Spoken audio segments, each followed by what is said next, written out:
Very good morning सभी को बहुत बहुत नमस्कार। पुष्पांजलि, प्रजापति, राहुल, सूरज, नीतू, कुछ बच्चे हमारे साथ जुड़ गए हैं। आई होप कि क्लास आपकी बहुत बढ़िया से स्टार्ट हो गई। आप मुझे देख पा रहे हैं, सुन पा रहे हैं। एक बढ़िया से कमेंट के साथ बता देंगे, फिर हम आज का रंगारंग कार्यक्रम करेंगे शुरू।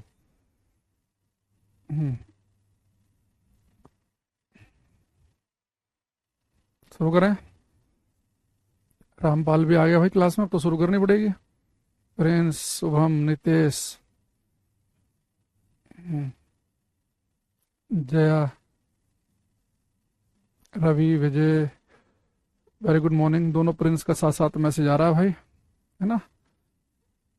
चलो, अच्छा, हम क्लास में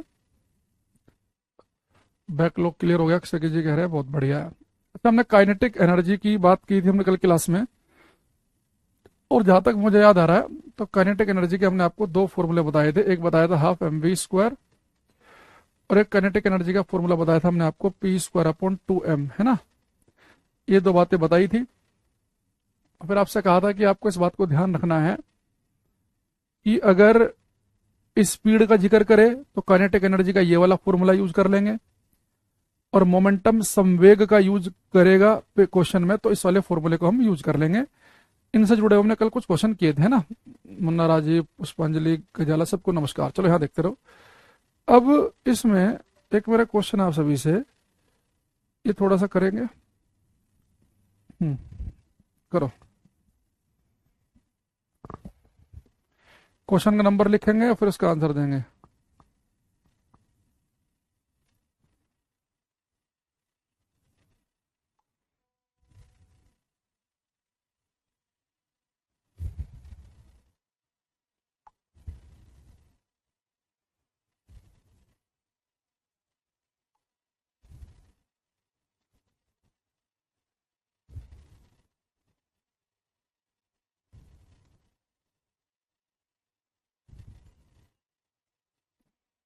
हम्म,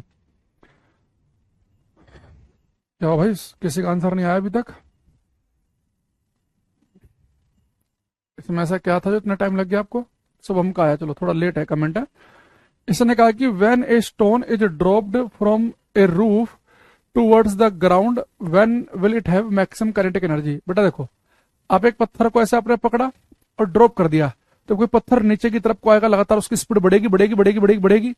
तो मैक्सिमम काइनेटिक एनर्जी उसकी कब होगी? तो बेटा काइनेटिक एनर्जी होती है, अगर हम स्पीड की बात करें तो हाफ एम वी स्क्वायर की फॉर्म बनेगी। तो मुझे एक चीज बताओ, जब आप किसी पत्थर को छोड़ेंगे तो उसकी मैक्सिमम काइनेटिक एनर्जी तभी तो होगी जब उसकी स्पीड मैक्सिमम होगी। तो जो बच्चा ए कह रहा था, कितना देखो बेकार आंसर दिया उसने। उसने लिखा कि इमिडिएटली आफ्टर द ड्रॉपिंग। भाई आप एक पत्थर को जस्ट छोड़ोगे तो उसकी स्पीड अभी जस्ट बढ़ना शुरू ही हुई है, उसकी स्पीड लगातार बढ़ेगी बढ़ेगी बढ़ेगी बढ़ेगी बढ़ेगी। जस्ट जैसे वो जमीन को टच करने वाला होगा, just before reaching the ground उसकी स्पीड होगी सबसे ज्यादा, तो उस समय उसकी काइनेटिक एनर्जी भी ज्यादा होगी।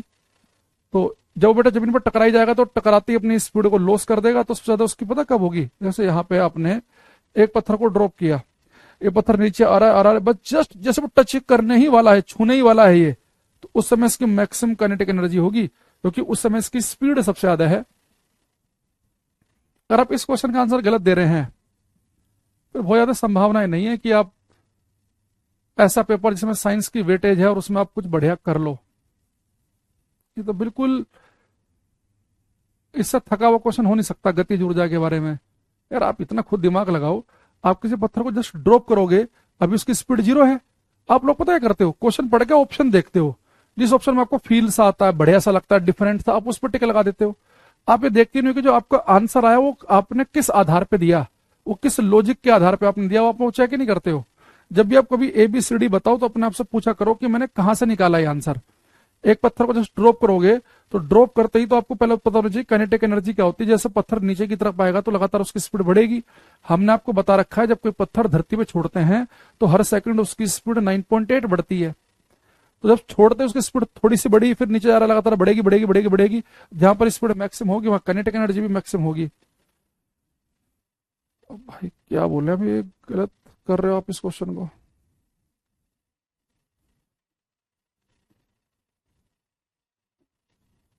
क्या करना?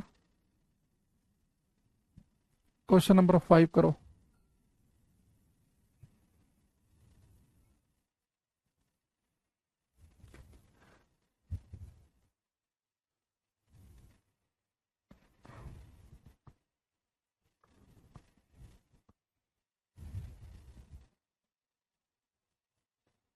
हम्म, इसने लिखा है the work done on a body by an external force contributes to a change in its, किसी पिंड पर भारी बल द्वारा क्या कार्य उसमें परिवर्तन लाने में योगदान देता है। तो बेटा आपको मैंने वर्क एनर्जी थ्योरम से बताया था कि किसी वस्तु पर जब फोर्स के द्वारा कार्य किया जाएगा वो उस वस्तु की गतिज ऊर्जा में चेंज के बराबर होगा, है ना। यहां से हमारे पास एक फॉर्मूला आया भी था, half M V square minus half M U square.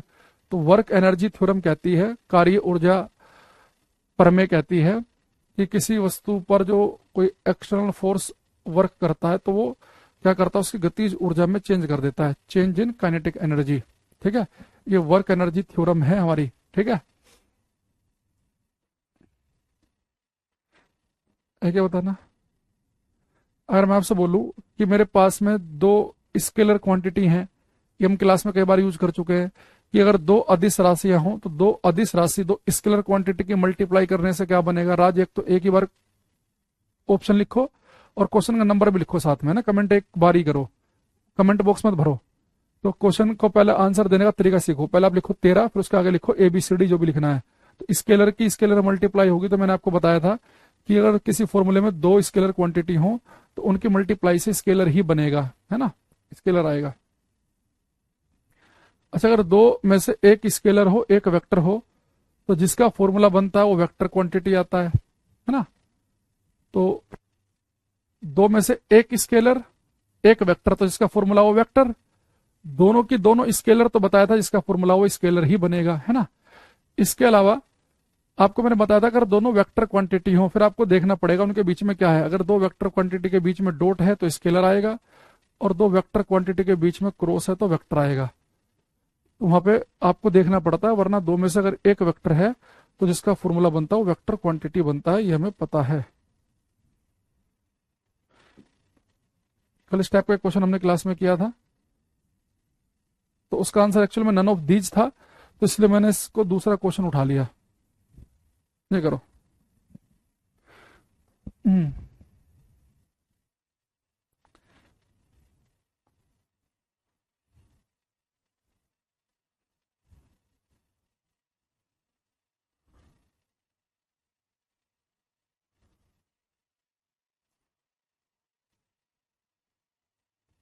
Question का नंबर भी लिखना, क्वेश्चन नंबर 4।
हम्म इसने कहा था पावर ऑफ ए क्रेन, एक क्रेन की पावर बतानी है, which lift a mass of 50 kg to a height of 20 metre in 20 second will be. तो देखो आपको बेटा क्या बताना है, पावर। तो पावर क्या होती है, वर्क अपॉन टाइम। अब ये क्रेन जो है ये 50 किलोग्राम का एक मास को 20 मीटर ऊपर उठा देती है, तो किसी चीज को ऊपर उठाने में कितना वर्क किया जाता है, mgh के बराबर। तो पावर हो जाएगी mgh/t। तो कितना किलोग्राम उठा रही है, 50 किलोग्राम। जी के लिए 9.8 दे रखी है तो फिर 9.8 ही यूज करनी पड़ेगी। हाइट कितनी दे रखी है, 20 मीटर की, और कह रहा है कितने सेकंड में, 20 सेकंड में। तो 20 से 20 तो कट गया, पॉइंट से गया 0, तो सोल्व करेंगे तो 490 आ जाएगा। तो पावर आ जाएगी 490 वाट, क्योंकि पावर की यूनिट होती है वाट। तो इसका आंसर बनेगा हमारे पास A option, A is correct answer. तो इसका कुछ सही आंसर है ए। विजय, सूरज, बीबी नायडू, रवि, मणिभूषण, प्रिंस, सबका एकदम बिल्कुल बढ़िया आंसर है, अरविंद वगैरह का। तो जब भी कोई वस्तु, कोई भी मशीन, कोई भी क्रेन किसी सामान को ऊपर उठाए तो ऊपर उठाने में क्या क्या कार्य mgh के बराबर होता है, इसे ध्यान रखेंगे। ऐसे क्वेश्चन हो रहा है, बस थोड़ी सी लैंग्वेज उसमें चेंज है। ये करो,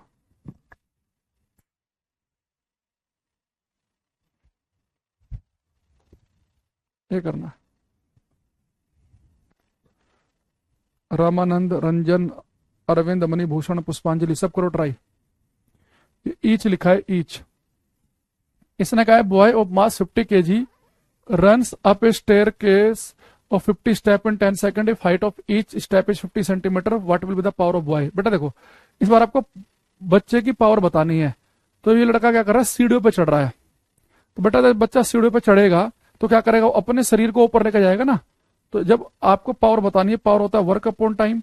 इस बार जो बच्चा है वो जब ऊपर जाएगा तो अपना शरीर लेकर ऊपर जाएगा, और किसी वस्तु को ऊपर उठाने में क्या कार्य होता है, mgh। यानी यहाँ पे जो m की वैल्यू है ना, वो बच्चे का मास रखना है आपको। अगर मैं कोई मशीन किसी सामान को ऊपर उठा के रख रही है तो कितना कार्य कर रही है, mgh। और जब खुद ही जा रहे हो सीढ़ियों पे तो अपने शरीर को ऊपर लेके जा रहे हो, है ना। तो कार्य कितना, mgh। सर रिकॉर्डेड क्लास करते हैं, हमारी साइड ऐसा फिजिक्स कोई नहीं पढ़ाता, मुकेश कर रहे हैं। चलो भाई मुकेश यहाँ आ जाओ। अब यहाँ पे एक चीज देखना, ये जो बच्चा है कितने किलो का है, 50 किलोग्राम का। जी की वैल्यू हम 9.8 लें कि 10 लें, सारे ऑप्शन देखो दूर दूर हैं। 250, 300, 375, 3750, 3750, 9.8 ले रखा हुआ शायद इसने। वैसे तो दूर दूर है, आप 10 भी ले सकते हो, जो नजदीक आंसर आएगा उस पर टिक लगा देंगे हम, क्योंकि ऑप्शन दूर दूर है। एच कितना है, टोटल बेटा स्टेप है 50, और एक स्टेप कितने सेंटीमीटर का है, 15 सेंटीमीटर का। सेंटीमीटर को मीटर में बदलने के लिए 100 से डिवाइड करना पड़ेगा, और नीचे टाइम कितना है, 10 सेकंड, है ना। तो हो गया 50 दूनी 100, ये पॉइंट से आ गया 0, 5 दूनी 10, 2 से कट करेंगे तो कितना आएगा ये 49। तो 49 गुणा 15/2। अगर मैं इसे 50 मान लूं तो 15 पंजे 7500, 7500 का आधा 3700, यानी कि उसने एक्चुअल में जी की जो वैल्यू है वो 10 ही मान रखी है। तो सोल्व करेंगे तो 3750 वाट के आसपास की वैल्यू आ जाएगी। तो डी करेक्ट आंसर है, ठीक है। ये बी किसका आ रहा है, अरे 3750 आएगा। तो अगर आप चाहो तो इसे एक बार जी की वैल्यू 10 लेके ही कैलकुलेट कर लो, कैलकुलेशन भी आसान रहेगी, सारे ऑप्शन दूर दूर भी हैं। अगर जी के वैल्यू 9.8 भी मान रखी होगी तो जो नजदीक से का होगा उससे कर लोगे आप। तो एम की वैल्यू है 50, जी की वैल्यू आप 10 ले लो, हाइट 50 स्टेप है, एक स्टेप है 15 सेंटीमीटर का। मीटर में बदलने के लिए किससे भाग करेंगे, 100 से। नीचे टाइम कितना है, 10 सेकंड। 10 से 10 गया, 50 दूनी 100, 2 से कट करेंगे 25, 25 की 15 मल्टीप्लाई करेंगे, 25 की 10, 250। अच्छा शायद हाँ 375 ही आ रहा है ना, 375 आ रहा है। मैंने पिछली बार कहाँ गलती कर दी, 50 दूनी 100, पिछली बार हमने गलती कर दी फिर कहीं है। 25 और 15 की मल्टीप्लाई करके तो 375 ही बनेगा। 5 बजे 25, हासिल को 2, 5 में 10, 15, 17, 2, 3, 375 आया। 50 किलोग्राम का है, जी के वैल्यू 10 ली है, टोटल स्टेप 50 है, एक स्टेप 15 सेंटीमीटर का है, सेंटीमीटर में बदलने के लिए 100 से भाग किया, और नीचे टाइम भी 10 सेकंड। 10 से 10 कट गया, 50 दूनी 100, 2 से कट करेंगे 25, 25 15, 375 ही आएगा भाई। सॉरी मैंने शायद पिछली बार कहीं कैलकुलेशन में मिस्टेक कर दी। बी करेक्ट आंसर है इसका, है ना। जो बच्चे बी पर रुके हुए थे, टिके हुए थे, उनका एकदम सही है। जो थोड़ा सा मेरे, अच्छा जी दे भी रखा उसने, सॉरी जी 10 दे रखा है, वो मैं इंग्लिश वाला पार्ट पढ़ रहा था, ये गिवन लिखा है उसने। तो उसने शायद जिसने क्वेश्चन टाइप किया ना, उसने हिंदी इंग्लिश से इकट्ठा ही जी लिख दिया, तो जी लिख रखा है 10। तो जी साफ साफ दे रखा है, तो अगर उसने जी 10 दे रखा तो 10 ही यूज करेंगे फिर।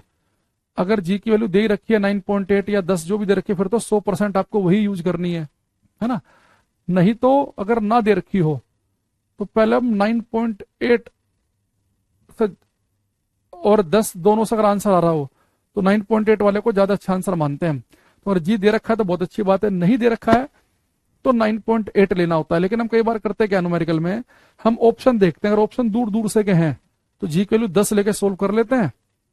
अगर जो हमारा सोल्व करके आया अगर वो एग्जैक्ट नहीं आया, यानी कि उसने 9.8 मान रखा होगा, जो भी नजदीक का ऑप्शन होगा उस पर टिक लगा देंगे।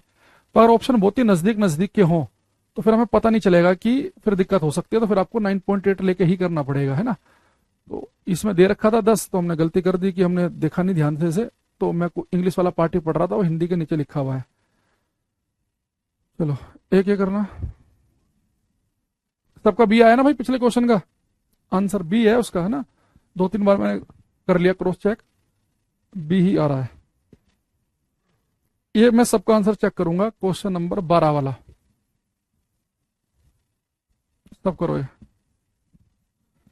देखते हैं किसका ठीक आएगा।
कुछ आंसर हमारे पास में आ रहे हैं।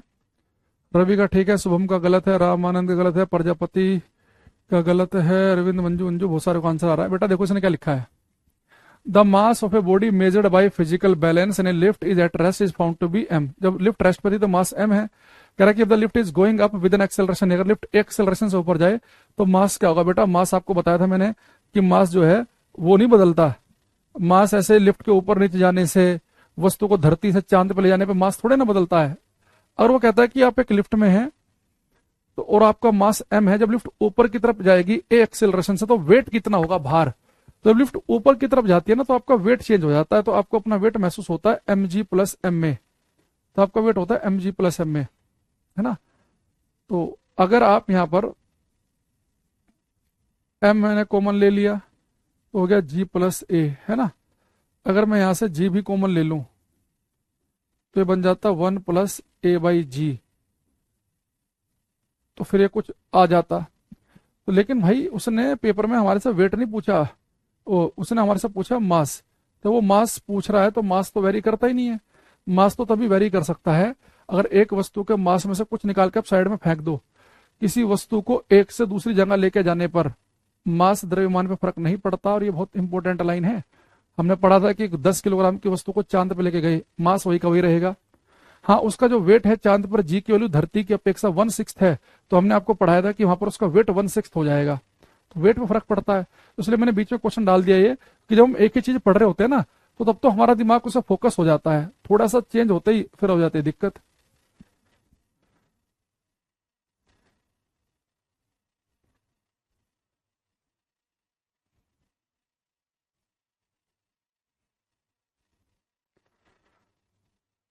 एक क्वेश्चन है हमारे सामने ये, इसने कहा है two masses 5 kg and 10 kg are connected to a pulley as shown, what will be the acceleration of the system. तो बेटा देखो एक पुली है, जैसे होता है ना वो कुएं से पानी निकालने के लिए, यहाँ पे आपने बाल्टी भर रखी है और यहाँ से आप खींच रहे हैं, ठीक है। तो ये कह रहा है कि एक पुली है, उससे 2 वजन लटके हुए हैं, 2 वजन।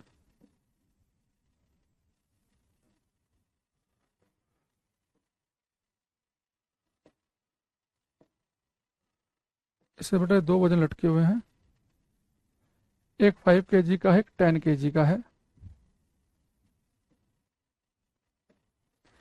ये 5 kg, ये 10 kg, ठीक।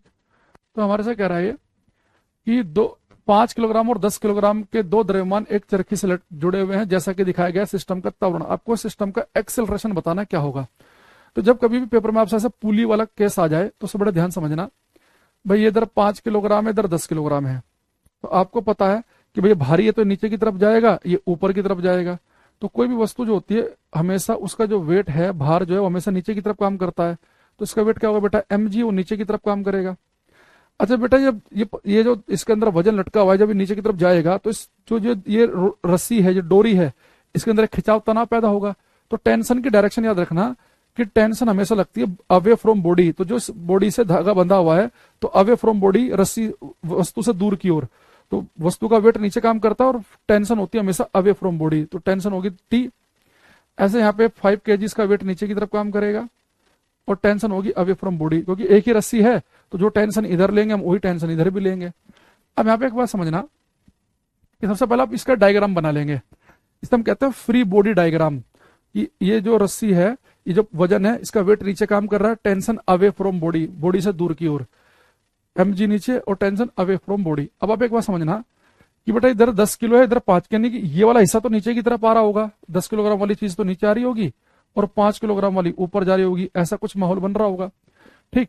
अच्छा, अब मान लो कि ये जो है हमारा जो है ये ए एक्सेलरेशन से नीचे की तरफ आ रहा है, ये है ना। तो जितने एक्सेलरेशन से नीचे आएगा उतने ही त्वरण एक्सेलरेशन से ऊपर की तरफ जाएगा, ये क्योंकि कनेक्टेड है ना। तो अगर ये जितना एक्सेलरेशन से नीचे की तरफ जाएगा उतना ही ऊपर जाएगा ये। अब यहाँ पे आप चीज देखो, हमने एक बात पढ़ी थी कि जो किसी वस्तु पे जो नेट फोर्स काम करता है वो होता है F equal to M A. अगर मैं इस वाले केस की बात करूं, ये 10 किलोग्राम का वस्तु नीचे आ रही है और ये 5 वाली जा रही है ऊपर, तो इस 10 किलोग्राम पे टोटल कितने फोर्स काम कर रहे हैं? एक तो इसका वेट mg नीचे काम कर रहा है, टी काम कर रहा है ऊपर। तो नेट फोर्स कैसे आएगा भाई? अगर ये वस्तु नीचे की तरफ जा रही है तो नीचे वाला फोर्स बड़ा मान लो, तो इसके ऊपर नेट फोर्स कितना है? mg माइनस टी के बराबर। तो नेट फोर्स है mg माइनस टी, ये किसके बराबर है? ma के। और m की वैल्यू यहाँ पे कितनी है? 10। तो 10g माइनस टी बराबर होगा 10a के बराबर। ये हमारी क्वेश्चन नंबर 1 बन गई। ये बेटा 5 किलो वाला ऊपर जा रहा है तो ऊपर वाला फोर्स बड़ा मान लो, तो यहाँ पे आ जाएगा T minus M G equal to M में। तो यहाँ पे m की वैल्यू कितनी है? 5। तो ये हो गया। अब हमें सिस्टम का एक्सेलरेशन निकालना है। तो अगर आप एक काम कर सकते हैं, यहाँ पे अगर मैं इक्वेशन नंबर 1 और 2 को जोड़ दूं, तो t प्लस का है, t माइनस का है, तो आपस में कट ही जाएंगे, ये कट जाएंगे। तो 10g प्लस का 5g माइनस का, तो कितना बचेगा? ये 5g। और 10 और 5 कितना हो जाएगा? 15a। तो 5 तिया 15, तो a की वैल्यू आ जाएगी g/3। तो सिस्टम का जो एक्सेलरेशन आएगा वो g/3 के बराबर आएगा, यानी कि सी करेक्ट आंसर आएगा। बात समझ गए? तो जब कभी भी पेपर में आपसे वो किसी पुली पर 2 वेट लटका दे, तो आप समझ जाना कि भारी वाला आएगा नीचे की तरफ, तो वेट उसका नीचे काम करेगा और टेंशन होगी अवे फ्रॉम बॉडी। तो ये नीचे की तरफ आ रहा है, तो नेट फोर्स कैसे निकालेंगे? नीचे वाला फोर्स बड़ा मानेंगे, mg minus T equal to हो गया m में। तो m की वैल्यू यहाँ पे मैंने 10 रख दी, यहाँ पे 10 रख दी क्योंकि 10 किलोग्राम का है। अब ये नीचे जा रहा है तो ये वाला ऊपर जाएगा, तो इसमें ऊपर वाला फोर्स बड़ा मानेंगे, तो 5t माइनस 5g। तो नेट फोर्स कितना? t माइनस 5g किसके हो गया? ma के बराबर। तो यहाँ पे m की वैल्यू 5 है, तो 5 पुट कर दी। तो ये माइनस का प्लस का दोनों इक्वेशन को जोड़ेंगे तो 10g में से 5g गए तो 5g बचेगा, और 10 और 5 15a आएगा, सोल्व करके a की वैल्यू आ जाएगी g/3। बात समझ में आ गई? तो बीच में ये पुली वाला जो कॉन्सेप्ट है ये हमारा रह गया था, तो मैं अभी क्वेश्चन देख रहा था, मैंने कहा कि पुली वाला भी ऐड कराते हैं। एक ये वाला करो, एक 6 किलोग्राम है, इसमें एक 10 किलोग्राम है, इसे आप इजिली कर सकते हैं। करो।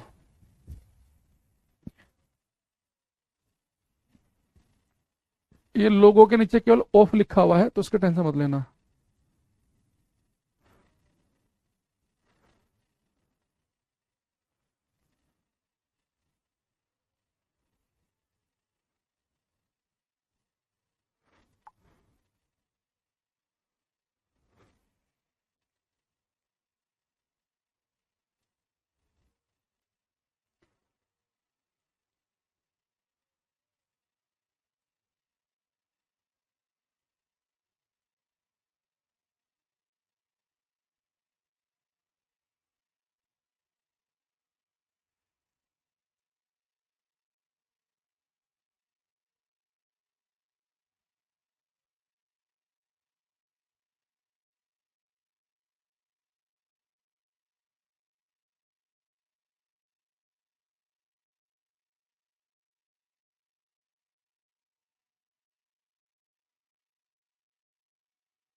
हम्म।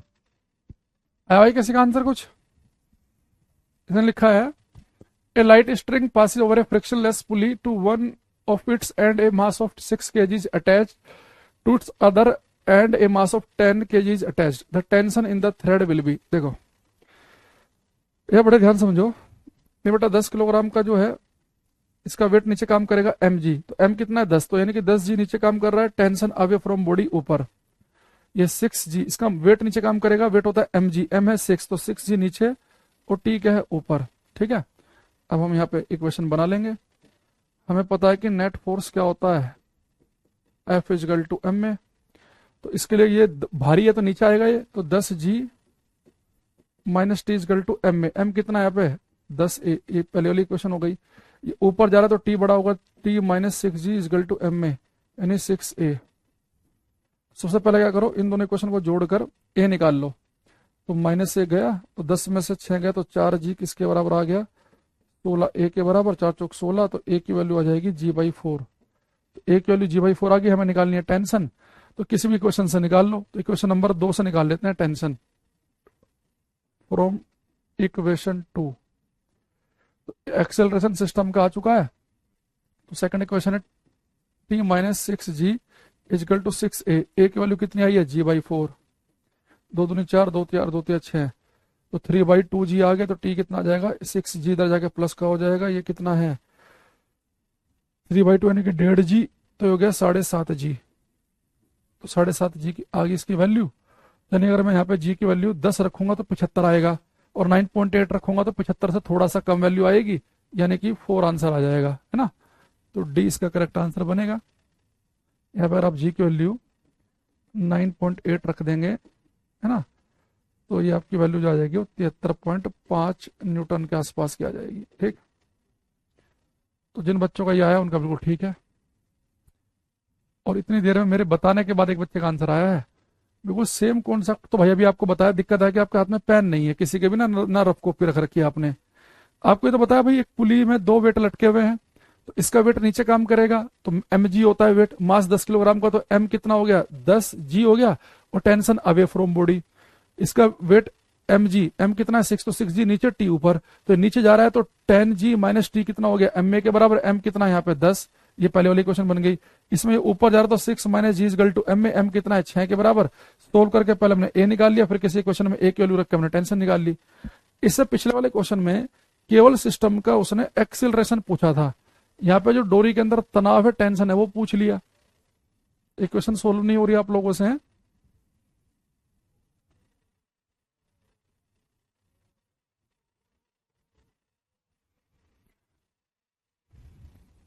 इससे पहले मैं पोटेंशियल एनर्जी पे आऊं, एक क्वेश्चन ये भी करेंगे आप।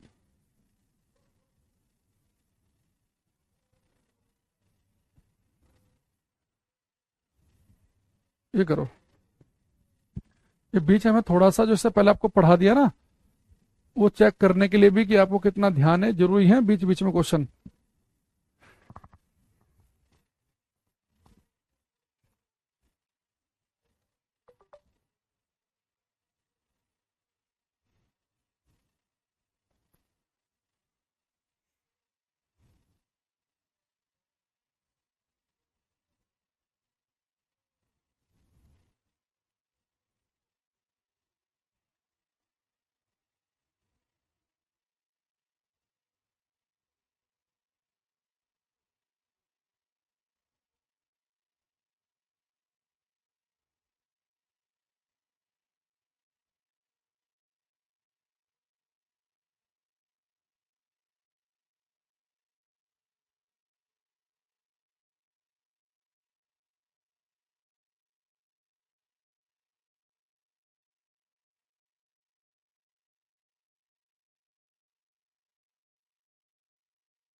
हम्म, विजय, रामानंद, विकास, रोहित, प्रिंस, कुछ आंसर हमारे पास में आ रहे हैं। देखो इसने क्या कहा हमारे से, a body is released from the top of the tower of height h metre, it takes t second to reach the ground. तो इसे t सेकंड लगते हैं ग्राउंड तक पहुंचने में। कह रहा है कि where was the body at time t/2 second, तो आधे सेकंड के बाद बॉडी कहां पर होगी, है ना, ये आपसे पूछ रहा है। तो ये कह रहा है कि h/2 मीटर होगी ग्राउंड से, एक कह रहा है सारी हाइट जो है ग्राउंड से पूछ रहा है, h/4 होगी ग्राउंड से, 3h/4 होगी, depend upon mass and volume, तो बिल्कुल गलत है ही। आपको पता है फिजिक्स में एयर रेजिस्टेंस, हवा का प्रभाव नेगलेक्ट मान के चलते हैं, और जब हवा का प्रभाव नेगलेक्ट मान के चलते हैं, चाहे वस्तु हल्की हो चाहे भारी हो, हमने बताया था आपको कि सबका एक्सेलरेशन जी के बराबर होता है, चाहे वस्तु हल्की चाहे भारी है। हर एक वस्तु हर सेकंड 9.8 मीटर पर सेकंड की स्पीड बढ़ती है उसकी जब वो नीचे आती है। ये सारी बातें हम डिस्कस कर चुके हैं ना। तो इसलिए हमने पढ़ा था कि अगर हम वैक्यूम में निर्वात में एक हल्की वस्तु ले चाहे एक भारी ले, दोनों बिल्कुल एक साथ नीचे गिरेंगी। चाहे कागज का पन्ना लें, चिड़े का पंख लें, पत्थर ले, एक साथ गिरेंगे। तो ये तो फर्जी ऑप्शन है डी वाला। तो अच्छा, बहुत सारे धुरंधर क्या सोच रहे होंगे कि साहब कि टी सेकंड लगे एच हाइट गिरने में, तो आधे समय में आधी हाइट गिरेगा। तो वो ए बता रहे होंगे, उनका बिल्कुल ही गलत है ए वालों का। तो भाई ऐसा काम तब होता है जब कोई वस्तु एक ही स्पीड से चल रही हो। जब कोई पत्थर आप गिराओगे, क्या वो लगातार एक ही स्पीड से जा रहा है क्या? भाई जब कोई पत्थर आप छोड़ते हो, उसकी स्पीड हर सेकंड 9.8 बढ़ रही है, वो एक्सिलरेट करते हुए जा रहा है। जब कोई वस्तु एक्सिलरेट करती है तो फिर ऐसा नहीं होगा कि शुरू के 10 सेकंड में जितना चलेगा तो अगले 10 सेकंड में भी उतना ही चलेगा।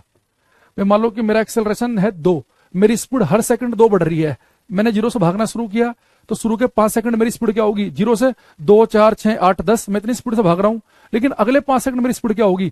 12, 14, 16, 18, 20। तो यानी कि बाद में मैं ज्यादा चलूंगा, मैं शुरू में उतना नहीं चलूंगा, शुरू में मैं कम चलूंगा। यानी कि जब आप किसी वस्तु को आप गिरा रहे हैं, यहां से यहां गिरा रहे हैं, यहां से आप कोई वस्तु गिरी, तो बेटा शुरू के आधे समय में t/2 सेकंड में वो कम दूरी तय करेगी और अगले में ज्यादा दूरी तय करेगी वो।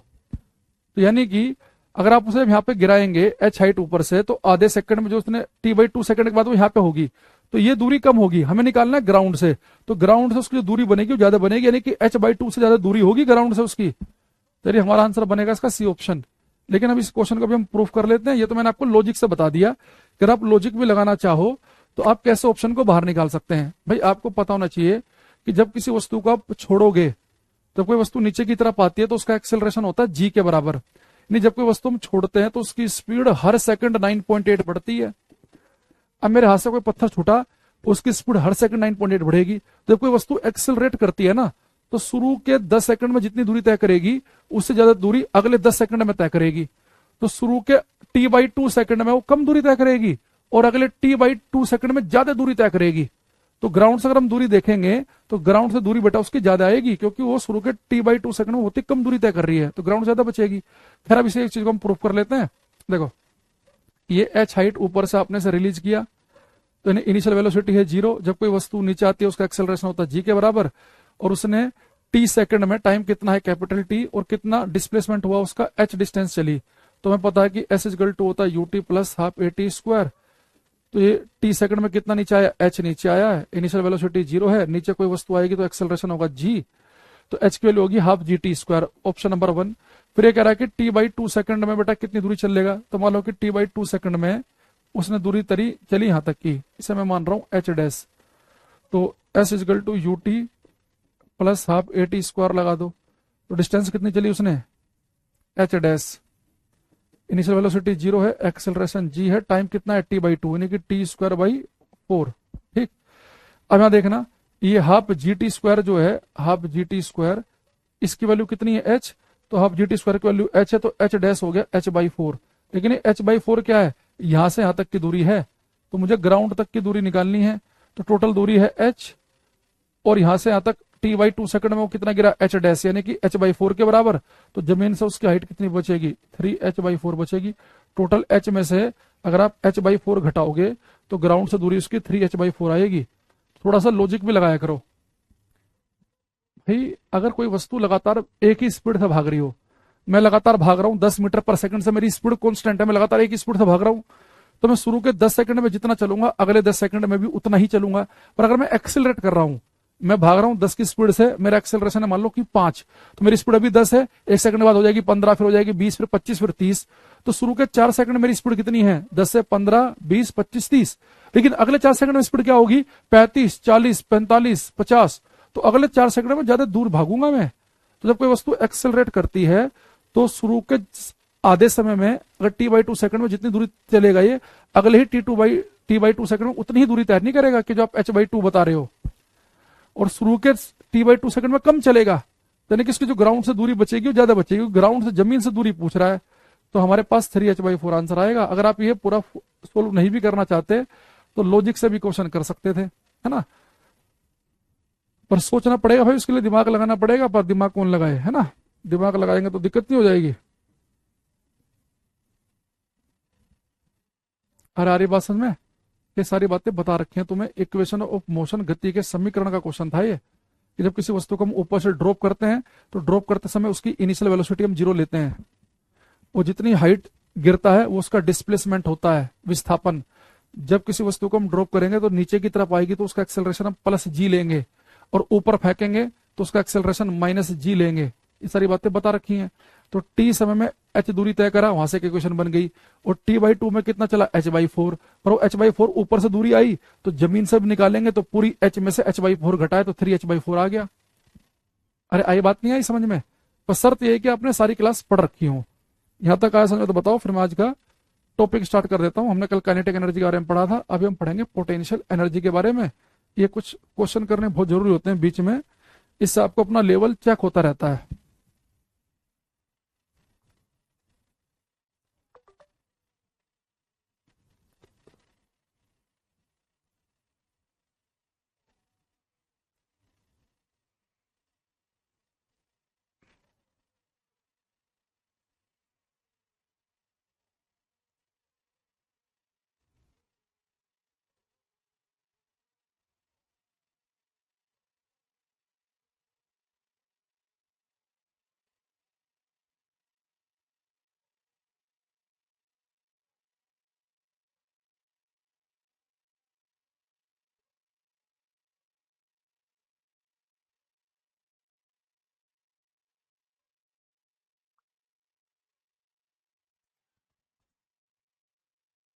समझ गए? चलो अब लिखेंगे हम पोटेंशियल एनर्जी, स्थितिज ऊर्जा।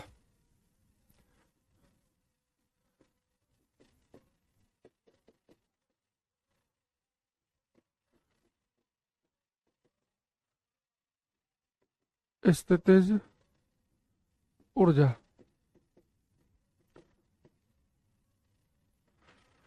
तो पोटेंशियल जो एनर्जी होती है किसी वस्तु की,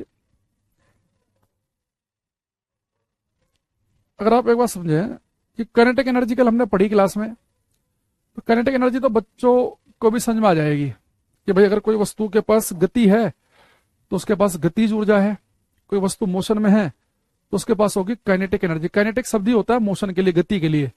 तो गतिज ऊर्जा के लिए गति में होना जरूरी है। तो वस्तु रुकी है, काइनेटिक एनर्जी 0, भाग रही है तो काइनेटिक एनर्जी है। जितना तेज भागेगी काइनेटिक एनर्जी उतनी ही ज्यादा होगी। लेकिन पोटेंशियल एनर्जी कब होती है? अगर आपको कभी पता करना हो कि इस वस्तु के पास पोटेंशियल एनर्जी है कि नहीं है, बस आंखें बंद करके फील करना कि जिसकी पोटेंशियल एनर्जी पूछी गई है, अगर उस वस्तु को हम बिल्कुल फ्री कर दें, बिल्कुल खुले सांड की तरह छोड़ दें, किसी वस्तु को फ्री करते अगर वो भागने शुरू कर दे, पहले से नहीं भाग रही है, फ्री करते अगर कोई वस्तु भागने लगे, अगर पहले से भाग रही है तो काइनेटिक एनर्जी है उसके पास। अगर किसी वस्तु को बिल्कुल फ्री कर दें और फ्री करते हुए भागने लगे तो समझ जाना उसके पास पोटेंशियल एनर्जी, स्थितिज ऊर्जा है। देखो जैसे मेरे पास में एक मार्कर है ये, अगर मैं आपसे पूछूं इसकी गतिज ऊर्जा काइनेटिक एनर्जी कितनी, आप कहेंगे सर ये रुका हुआ है, काइनेटिक एनर्जी इसकी 0 है। भाई काइनेटिक एनर्जी कब आएगी? जब ये भागेगा। अब इसकी काइनेटिक एनर्जी है 0। मैं पूछूं इसके पास पोटेंशियल एनर्जी, स्थितिज ऊर्जा है कि नहीं है, आप कहेंगे सर इसे बिल्कुल फ्री कर दो। जैसे आप फ्री करोगे भाग रहा है मार्कर, यानी कि इसके पास पोटेंशियल एनर्जी है। ऐसे ही आप एक स्प्रिंग ले लो, स्प्रिंग खिंचा हुआ है, मैं पूछूंगा खिंचे स्प्रिंग के पास पोटेंशियल एनर्जी है कि नहीं है, आपको सर बिल्कुल सब फ्री छोड़ दो, फ्री छोड़ते अंदर को भागेगा ये, यानी इसके पास पोटेंशियल एनर्जी थी। स्प्रिंग आपने दबा रखा है, जैसे आप खुला छोड़ोगे तुरंत वापस आ जाएगा, यानी कि पोटेंशियल एनर्जी है। यानी कोई भी वस्तु के पास पोटेंशियल एनर्जी है इसके बारे में आपको पता चलेगा अगर उसे फ्री छोड़ते वो भागना शुरू कर दे। यानी एक्चुअल में क्या होता है, पोटेंशियल एनर्जी उस वस्तु के पास होती है यानी जो उसके ऊपर कोई ना कोई फोर्स काम कर रहा होता है। तो जैसे आप उसे फ्री छोड़ते हो ना तो उस फोर्स की वजह से वो तुरंत भागने लग जाती है। जैसे कोई वस्तु ग्राउंड पर रखी है, आप इसे ऊपर उठा रहे हैं तो ग्रेविटी इसे लगातार नीचे खींचना चाह रही है, पर आप ग्रेविटी के अगेंस्ट, गुरुत्व के अधीन लगातार इसे उठा रहे आपने यहाँ पे रखा है। यानी इस वस्तु को इस पोजीशन में बने रहने के लिए अगर इसे इस स्थिति में बना रहना है तो इसे कुछ वर्क कार्य करना पड़ेगा। वो कितना कार्य करना पड़ता है इसे, mgh। तो वही कार्य इसके अंदर एक पोटेंशियल एनर्जी के रूप में स्टोर हो जाता है। आपने स्प्रिंग खींच रखा है तो उस स्प्रिंग जब आपने खींचा है तो एक रिस्टोरिंग फोर्स होता है। रिस्टोरिंग फोर्स वो फोर्स होता है किसी वस्तु की शेप को उसी शेप में जो उसकी ओरिजिनल शेप उसमें रिस्टोर करना चाहता है, वापस उसी में लेके आना चाहता है। तो जैसे आप उसे फ्री कर दोगे तो रिस्टोरिंग फोर्स वापस से वहीं के वहीं लेके आ जाएगा। तो इस रिस्टोरिंग फोर्स के अगेंस्ट आपने कुछ वर्क किया, वही वर्क इसमें पोटेंशियल एनर्जी के रूप में स्टोर हो गया। यानी जो वस्तु पोटेंशियल एनर्जी जिसके पास होती है वो किसी फोर्स के अंडर होती है वो, तो उस फोर्स के अगेंस्ट आपको कुछ कार्य करना है ताकि वस्तु अपनी उसी पोजीशन में बनी रहे, उसी कॉन्फ़िगरेशन में। जो भी खिंचाई स्प्रिंग है तो खिंचा ही रहे, दबा है तो दबा ही रहे। तो पोटेंशियल एनर्जी होती है किसी वस्तु की पोजीशन या उसकी कॉन्फ़िगरेशन की वजह से कि वस्तु जमीन से जितनी ज्यादा हाइट पे होगी तो उसे आपको उतना ज्यादा वर्क करना पड़ेगा जमीन से ऊपर लेके जाने में, तो उसकी पोटेंशियल एनर्जी उतनी ज्यादा। कॉन्फ़िगरेशन, स्प्रिंग खिंचाई की दबा है तो किसी वस्तु की कॉन्फ़िगरेशन या उसकी पोजीशन की वजह से जो एनर्जी होती है पोटेंशियल एनर्जी कहलाती है। स्पीड की वजह से जो एनर्जी होगी वो काइनेटिक होगी, पर उस वस्तु की पोजीशन या उसकी कॉन्फ़िगरेशन की वजह से जो एनर्जी आएगी वो आएगी पोटेंशियल एनर्जी। तो होती है ड्यू टू पोजीशन और कॉन्फ़िगरेशन ऑफ ऑब्जेक्ट। किसी वस्तु की स्थिति या उसके विन्यास की वजह से अर्जित ऊर्जा, किसी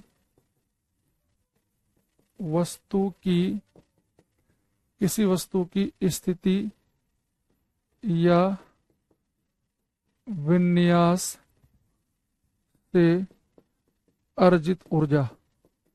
तो वो ऊर्जा जो मोशन की वजह से होती है वो काइनेटिक एनर्जी होती है। लेकिन कोई वस्तु की पोजीशन, वो जमीन से कितनी ज्यादा हाइट पर है या उसकी कॉन्फ़िगरेशन कैसी है कि स्प्रिंग खिंचाए कि दबा है, वो होती है potential energy due to position और कॉन्फ़िगरेशन। यानी जब भी कोई वस्तु के पास पोटेंशियल एनर्जी है यानी वहां पे कोई ना कोई फोर्स जो है इन्वॉल्व है। तो ऐसे आप वस्तु को बिल्कुल फ्री छोड़ते हो तो उस फोर्स की वजह से वस्तु अपनी बस जहां पे थी बिल्कुल वैसी उसी पोजीशन में आने की कोशिश करने लगती है। जैसे आपने सुना होगा, अगर आपने केमिस्ट्री अच्छे से पढ़ी हो, कि जो आइडियल गैस है, आदर्श गैस, आइडियल गैस का मतलब ये होता है कि हम आइडियल गैस उस गैस को मानते हैं कि जिस गैस के मोलिक्यूल्स का आपस में कोई इंटरेक्शन नहीं होता, उस गैस के मोलिक्यूल्स जो हैं वो एक दूसरे पे कोई फोर्स, कोई बल नहीं लगाते। तो अगर वहां पे कोई फोर्स इन्वॉल्व भी नहीं है गैस के मोलिक्यूल्स के बीच में तो उनके पास में कोई पोटेंशियल एनर्जी नहीं होगी। तो पोटेंशियल एनर्जी के लिए वस्तु के ऊपर कोई ना कोई फोर्स इन्वॉल्व होगा जरूर। अगर किसी वस्तु के ऊपर कोई फोर्स काम नहीं कर रहा तो उसकी पोटेंशियल एनर्जी नहीं हो सकती कभी भी। भाई मैंने कहा कि किसी वस्तु को फ्री छोड़ते ही अगर वो भागने लगे तो फ्री छोड़ते क्यों भाग रही है वो, तो कोई फोर्स लग रहा है ना, वही तो फोर्स भगा रहा है उसे। भाई आपने यहाँ पे मार्कर था, जैसे मैंने फ्री छोड़ा मार्कर को, क्यों भाग रहा है नीचे, अर्थ खींच रही है, ग्रेविटी खींच रही है, कोई स्प्रिंग खींचा हुआ है, छोड़ते क्यों भाग रहा है, जो रिस्टोरिंग फोर्स है वो, उसे प्रत्यानयन बल कहते हैं उसे हिंदी में, उस प्रत्यानयन बल की वजह से, रिस्टोरिंग फोर्स की वजह से स्प्रिंग वापस आने लग रहा है। तो एक क्वेश्चन आता है कि किसी वस्तु की पोजीशन, उसकी शेप, उसके साइज, उसकी कॉन्फ़िगरेशन की वजह से जो अर्जित ऊर्जा है वो कौन सी ऊर्जा होती है, पोटेंशियल एनर्जी। तो इसमें हम लिखेंगे पहला gravitational potential energy, gravitational potential energy, गुरुत्वीय स्थितिज ऊर्जा, गुरुत्वीय स्थितिज ऊर्जा, इसे लिखते हम यू से और इसकी वैल्यू होती है mgh। तो ग्रेविटेशनल पोटेंशियल एनर्जी होती है किसी वस्तु की हाइट की वजह से। तो कोई वस्तु जमीन से जितनी ज्यादा हाइट पर होगी उसकी पोटेंशियल एनर्जी उतनी ही ज्यादा होगी। तो ग्रेविटेशनल पोटेंशियल एनर्जी होती है mgh के बराबर। ठीक, एक लिखेंगे हम यहाँ पे potential energy of A spring, spring की स्थितिज ऊर्जा, potential energy of A spring spring की स्थितिज ऊर्जा, इसे बेटा हम लिखते हैं हाफ के एक्स स्क्वायर। यहाँ पे के क्या है, स्प्रिंग कांस्टेंट है, स्प्रिंग कांस्टेंट, स्प्रिंग नियतांक, ठीक। और एक्स का वाला पता है क्या, जैसे मान लो बेटा ये हमारा स्प्रिंग जो है इसकी नेचुरल लेंथ ही है। अब आपने इसे खींच दिया और खींच के आपने स्प्रिंग को ऐसे कर दिया, तो उसकी नेचुरल लेंथ से जितना एक्स्ट्रा आपने इसे खींचा या जितना एक्स्ट्रा आपने इसे दबाया वो उसकी ये है यहाँ पे एक्स है। तो स्प्रिंग की पोटेंशियल एनर्जी होती है हाफ के एक्स स्क्वायर। यहाँ पे स्प्रिंग कांस्टेंट है के, और इसकी आपको यूनिट याद रखनी है, आगे काम भी आएगी हमारे। इसकी यूनिट होती है न्यूटन पर मीटर, ठीक।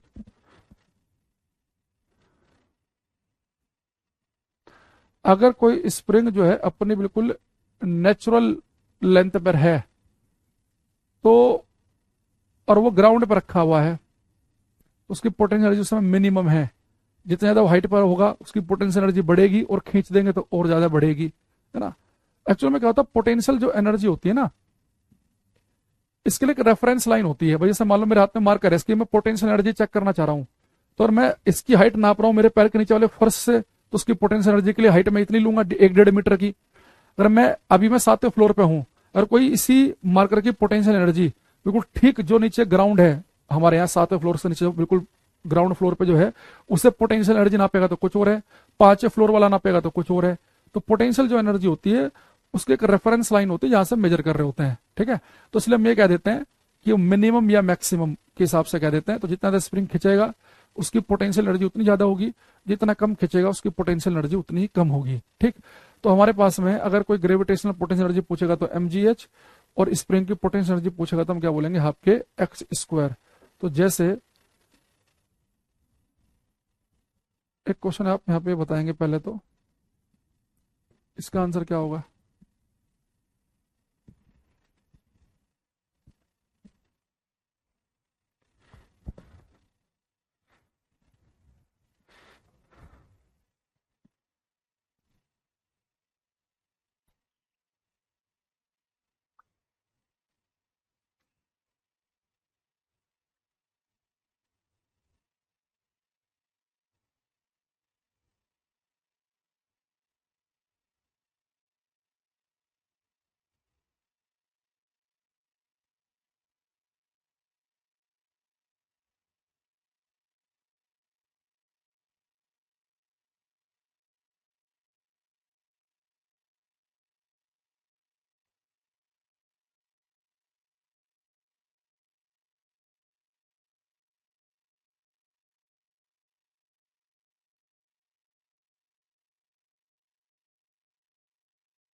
रोहित बने भूषण विपिन नायडू रंजन प्रिंस कुछ आंसर आ रहे हैं। What is the energy obtained by an object due to its position and size. तो कौन सी एनर्जी होती है वो होती है हमारे पास में पोटेंशियल एनर्जी। काइनेटिक तो मोशन की वजह से होती है। ये तो खैर आसान क्वेश्चन में ज्यादा टाइम दे दिया। एक क्वेश्चन है हमारे पास, a body of mass 20 kg is dropped from a height of 2 metre. If g is taken at 10 metre per second square then the kinetic energy of the body just before striking the ground will be. ये कह रहा है कि 20 kilogram द्रव्यमान वाली वस्तु को 2 metre की ऊंचाई से गिराया जाता है। यदि जी का मान 10 मान लिया जाए तो जमीन पर टकराने से पहले वस्तु की गतिज ऊर्जा क्या होगी। देखो बेटा हमारे पास में, तो बड़े ध्यान समझना इस कॉन्सेप्ट को, आसान है वैसे तो, खैर ये कुछ है नहीं इसमें, पर ध्यान देंगे। इसने कहा कि एक बॉडी है उसका मास है 20 किलोग्राम, और इसे ड्रॉप किया हमने एक हाइट से, 2 मीटर की हाइट से हम इसे ड्रॉप कर रहे हैं। तो कह रहा है कि जी के लिए 10 ले लो, तो जस्ट की काइनेटिक एनर्जी बतानी है जैसे वस्तु जस्ट टकराने वाली होगी, यहां पर इसकी गतिज ऊर्जा क्या होगी। अब देखो, जब आपने इसे पकड़ा था यहां पे ऐसे, तो उस समय तो इस पत्थर की स्पीड 0 होगी। आपने इसे छोड़ा, इसकी स्पीड बढ़ रही है, बढ़ रही है, बढ़ रही है, बढ़ रही है, बढ़ रही है, जैसे जस्ट टकराने वाला है, तो उस समय इसकी काइनेटिक एनर्जी गतिज ऊर्जा क्या होगी, क्योंकि जब इसकी स्पीड लगातार बढ़ेगी तो काइनेटिक एनर्जी बढ़ेगी। अच्छा, आप सबने एक चीज पढ़ी होगी कि भाई ना तो हम एनर्जी को क्रिएट कर सकते हैं, ना ही डिस्ट्रॉय कर सकते हैं। ना तो हम ऊर्जा को उत्पन्न कर सकते हैं, ना ही समाप्त कर सकते हैं। हाँ, एक एनर्जी को दूसरी एनर्जी में हम कन्वर्ट कर सकते हैं। तो जब मेरे हाथ में पत्थर यहां पर था, तो इसकी इस हाइट की वजह से, पोजीशन की वजह से इसके पास पोटेंशियल एनर्जी थी, स्थितिज ऊर्जा, पोटेंशियल एनर्जी। जब इस पत्थर को छोड़ूंगा तो क्या होगा, जब ये नीचे की तरफ आएगा तो लगातार इसकी पोटेंशियल एनर्जी कम हो रही होगी, क्योंकि जमीन से हाइट कम हो रही है। यहाँ पे पोटेंशियल एनर्जी 2 मीटर ऊपर बहुत ज्यादा होगी, अब जमीन से हाइट कम हो रही है, पोटेंशियल एनर्जी घट रही है, घट रही है, घट रही है, घट रही है, घट रही है, यहाँ पे बिल्कुल 0 हो जाएगी। लेकिन जब ये नीचे की तरफ आ रहा होगा तो इसकी काइनेटिक एनर्जी बढ़ रही होगी। यानी क्या हो रहा है, जब ये पत्थर नीचे की तरफ आ रहा है तो इसकी जितनी पोटेंशियल एनर्जी घट रही होगी उतनी इसकी काइनेटिक एनर्जी बढ़ रही होगी।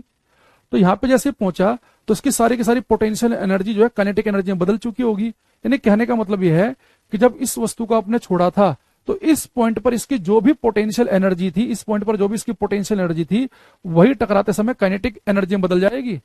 तो छोड़ते समय जो होती है स्थितिज ऊर्जा, याद रखना, टकराते समय वही गतिज ऊर्जा हो जाती है। तो छोड़ते समय जो पोटेंशियल एनर्जी है वही टकराते समय काइनेटिक एनर्जी है। या ऊपर की तरफ फेंकोगे तो फेंकते समय तो कुछ स्पीड होगी, तो ऊपर जाएगी, मैक्सिमम हाइट पर इसकी स्पीड हो जाएगी 0।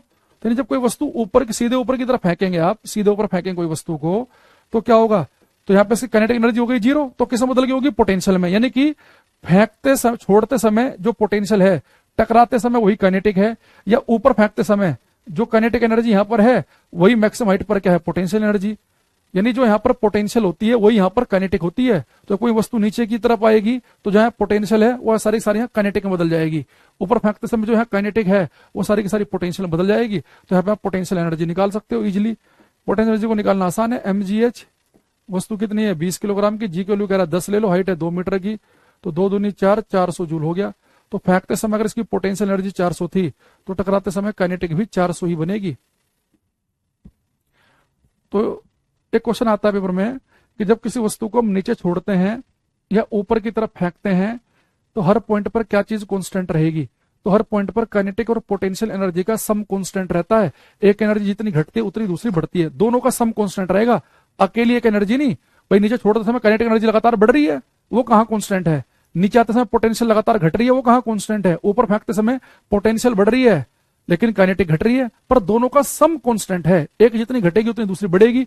तो फेंकते समय इसकी पोटेंशियल एनर्जी थी 400 जूल, तो यहाँ पे इसकी पोटेंशियल एनर्जी घट के हो गई 0, तो पोटेंशियल घट के 400 से हुई 0, तो पोटेंशियल 400 घटी तो काइनेटिक भी 400 बढ़ गई होगी। यहाँ काइनेटिक 0 थी, यहाँ बढ़ के कितनी हो चुकी है, 400।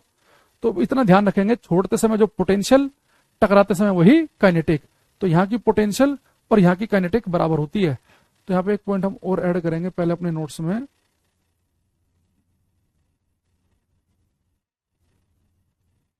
कि when an object is thrown vertically upward or dropped downward, comma, at each point of motion,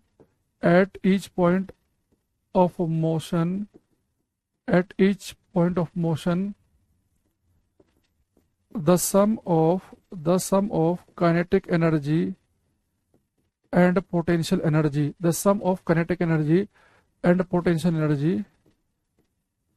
remains constant। Hindi में लिखेंगे, जब किसी वस्तु को ऊर्ध्वाधर ऊपर की तरफ फेंका जाता है, जब किसी वस्तु को ऊर्ध्वाधर ऊपर की तरफ फेंका जाता है या नीचे की तरफ छोड़ा जाता है, या नीचे की तरफ छोड़ा जाता है, या नीचे की तरफ छोड़ा जाता है, तो हर बिंदु पर गतिज ऊर्जा और स्थितिज ऊर्जा का योग नियत रहता है।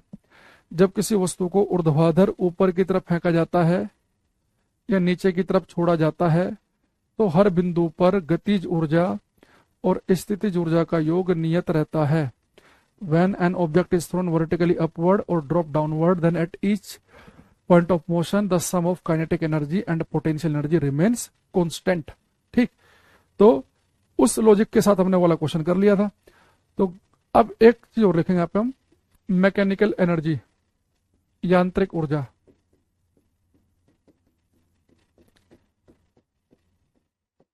यांत्रिक ऊर्जा,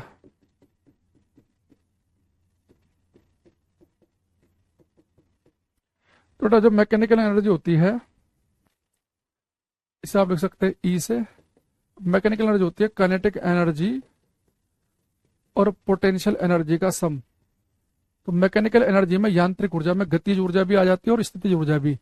जैसे जब कोई एरोप्लेन उड़ रहा है तो भाग रहा है एरोप्लेन, तो उसके पास काइनेटिक एनर्जी तो होगी, और साथ में जमीन से कुछ हाइट पे भी है तो उसके पास पोटेंशियल एनर्जी भी है। तो काइनेटिक और पोटेंशियल एनर्जी का जो सम है उसे हम कह देंगे मैकेनिकल एनर्जी, यांत्रिक ऊर्जा। तो मैं यांत्रिक ऊर्जा की बात कर रहा हूं, यानी उस वस्तु के पास काइनेटिक और पोटेंशियल दोनों एनर्जी भी हो सकती है, या खाली काइनेटिक भी हो सकती है। भाई मैकेनिकल में काइनेटिक प्लस पोटेंशियल दोनों ही है ना। तो ऐसा भी हो सकता है, मान लो कि मेरे पास में एक पत्थर है और रोड पे एक गाड़ी लगातार सड़क पर भाग रही है, तो उसका काइनेटिक एनर्जी है। तो काइनेटिक एनर्जी तो मैकेनिकल एनर्जी का एक पार्ट है। जब हम मैकेनिकल एनर्जी कह रहे होते हैं तो उसका मतलब यह है कि वस्तु के पास या तो काइनेटिक एनर्जी है या पोटेंशियल है या फिर दोनों है।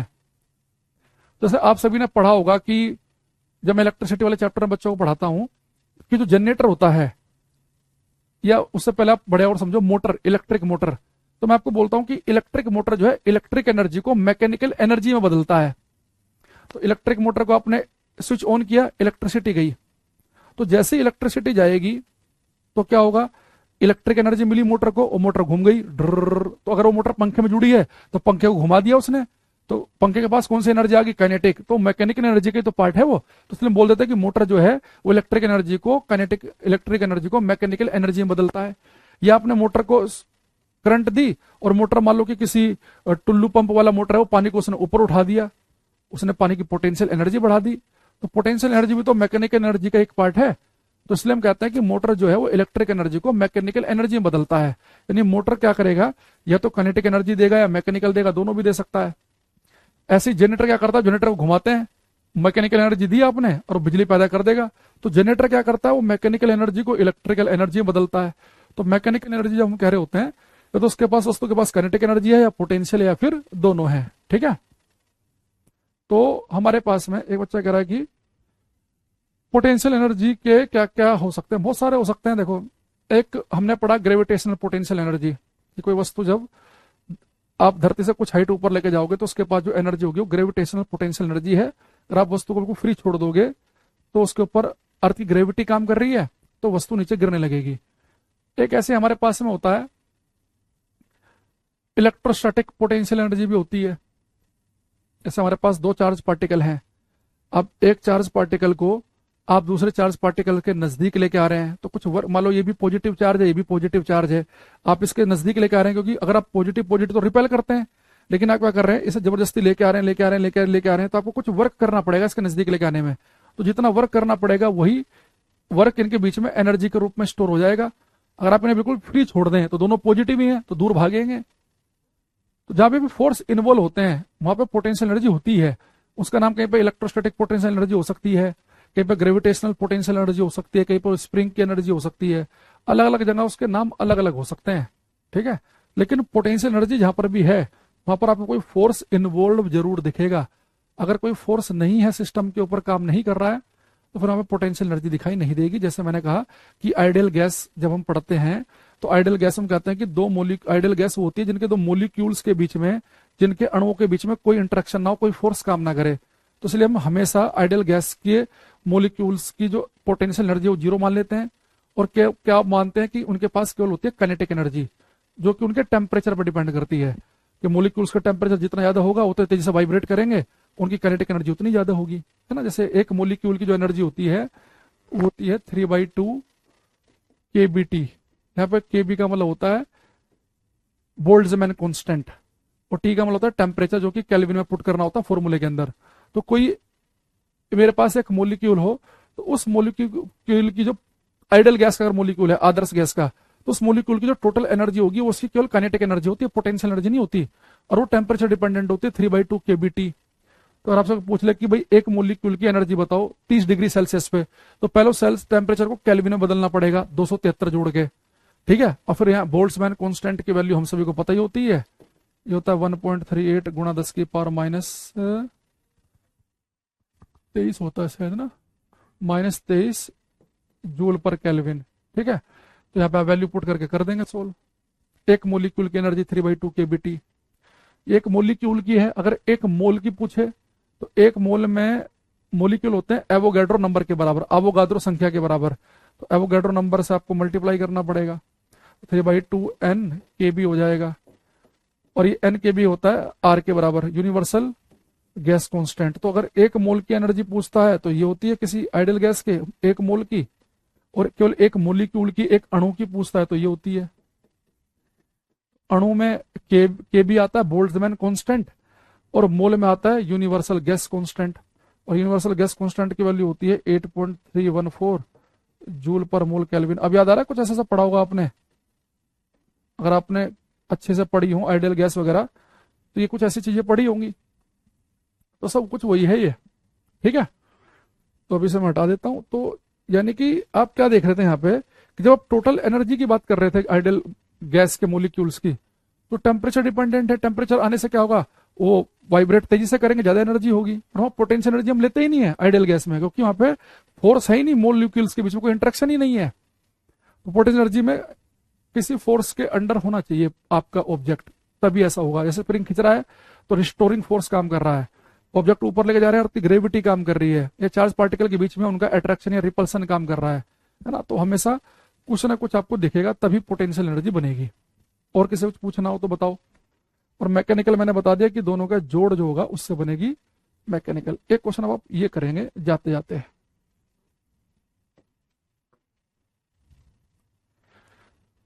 तेरी नाम जानकी,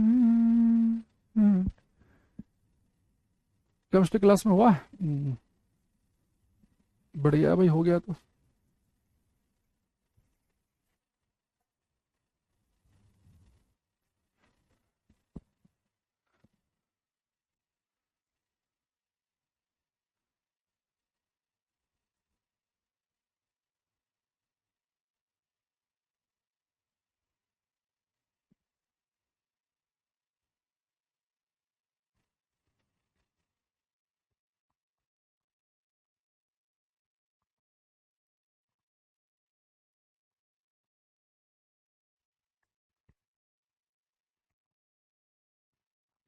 इसमें लिखा है कि potential energy can not be expressed. Suraj ध्यान से पढ़ो, क्वेश्चन पूछा गया है इसने कि पोटेंशियल एनर्जी को किसमें एक्सप्रेस नहीं कर सकते हैं। कैन नहीं पूछ रहा है, कैन नॉट पूछ रहा है। तो बेटा एनर्जी को हमने कहा था जूल्स की यूनिट होती है, और एक जूल होता है न्यूटन मीटर के बराबर, तो इन दोनों में तो एक्सप्रेस कर ही सकते हैं। और वाट इंटू सेकंड में भी कर सकते हैं। अब यार ध्यान दो, पावर का आपने फॉर्मूला पढ़ा था, वर्क अपॉन टाइम। अगर मैं वर्क को नापू जूल में, टाइम को नापू सेकंड में, तो पावर की यूनिट क्या बनी थी बेटा, वाट। और यहां से एक जूल हम किसके बराबर निकाल सकते हैं, वाट इंटू सेकंड के। तो एक जूल एक न्यूटन मीटर के बराबर भी होता है, एक जूल वाट इंटू सेकंड के बराबर भी होता है। तो एनर्जी को आप जूल में भी नाप सकते हैं, न्यूटन इंटू मीटर में भी नाप सकते हैं, और वाट इंटू सेकंड में भी। ये बेटा न्यूटन सेकंड जो है ना, ये इंपल्स आवेग की यूनिट है, इसमें एनर्जी को हम व्यक्त नहीं कर सकते हैं। तो हमारा आंसर बनेगा बी ऑप्शन। पोटेंशियल एनर्जी जो है भाई, एनर्जी की यूनिट क्या होती है, जूल। और हमने क्या लिखवाया था आपको कि एक जूल किसके बराबर होता है, एक न्यूटन मीटर के बराबर। तो ये दोनों तो ठीक है ही, इनमें तो कोई समस्या नहीं, इनमें तो एक्सप्रेस कर ही सकते हैं। और पावर वाले फॉर्मूले से पावर होता है कार्य बटे समय, तो वर्क को नापते हैं जूल में, तो जूल किसके बराबर हो जाएगा, वाट इंटू सेकंड के। तो एक जूल जैसे एक न्यूटन मीटर के बराबर है, ऐसे एक जूल वाट इंटू सेकंड के बराबर भी है। तो इन तीनों व्यक्त कर सकते हैं।